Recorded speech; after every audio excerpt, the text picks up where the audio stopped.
So Ukraine is losing the war very badly, even though you've been told the opposite in the corporate press. But now some of the corporate press are starting to admit it. So so this is the eastern region of Ukraine. It's called the Donbas. And there's the Luhansk region and there's the Donetsk region. And Russia controls all of this. This is the part that Ukraine controls, this purple part. The rest of this is Russian controlled. And that's where Ukraine had been shelling for 8 years straight, killing these people because these are the Russian separatists who didn't want to go along with the coup that the United States did in 2014 that overthrew Ukraine's government. So these people didn't want to go along with it because that government was aligned with Nazis.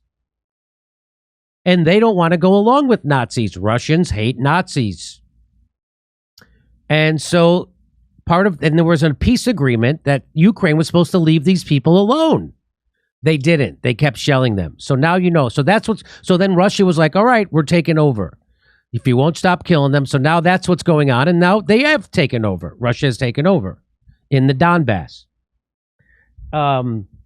So purple, that again, this is Ukraine territory. The rest of this is Russian. Okay. There's Mariupol, Donetsk, Luhansk. Oh, here's another. So this is all Russian control now. Ukrainian volunteer fighters in the east feel abandoned. We're going to get to that in a minute, because that's also from the Washington Post, telling the truth. Here's Ukraine suffers on battlefield while pleading for U.S. arms. This is in the Washington Post, and this is from May 29th.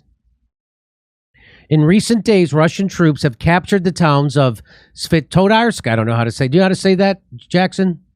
Svitlodarsk. Svitlodarsk. Okay, I got it. And Lyman, and have closed in on Severodonetsk, a large regional hub, where Russian forces have entered a hotel on the city limits. If Russian troops managed to encircle and take the city, Moscow would occupy nearly all of Ukraine's easternmost Luhansk region, which makes up roughly half the Donbas. So I'll show you where that is. That's over. So this is the Luhansk region here. But they have taken it all over. They've gotten it. And here's that, that's that town we're talking about right here. And they got it. The situation in the country's east marks a shift from an earlier stage of the war when staunch Ukrainian defenses forced a broad Russian retreat in Kiev and other areas, increasing confidence among Ukrainians and their Western backers about the prospects of all-out victory over a poorly organized and equipped Russian force. The exact opposite is it's a poorly organized and poorly equipped Ukrainian force. It's not the other way around. Okay. Where's that $40 billion going to, by the way? Did they get their bullets yet? Right. They have not gotten them yet, Kurt. Though Ukrainian resistance has made the fight a slog for Russian forces, Moscow is inching closer to encircling Ukraine's biggest strongholds in the Donbas region while fighting on territory contiguous to Russia with easier supply lines. They've already done this. We are defending. Oh, so here is Zelensky. So this is a report from May 29th. We are defending our land insofar as the defense resources we have today will allow. We're doing everything we can to strengthen them, and we will strengthen them, Zelensky said. If the occupiers think Severodonetsk or Lyman will be theirs, they are mistaken. Donbas will be Ukrainian. He said that on the same day that Russians took it over. He said that on the exact same day. So this is May 28th. This newspaper article is from the 29th. He said it on that same day that this happened. Russia says eastern Ukraine town of Lyman is under its full control. Well, Russia's lying then, obviously. So what's remarkable about this is that the Washington Post is saying it. They're still filling it with propaganda, but that's the truth. Anything you'd like to say about this, Jackson, before we move on? Because I'm going to do a story about them being abandoned, and I'm doing a story about everybody who's calling for a peace process as being called an appeaser.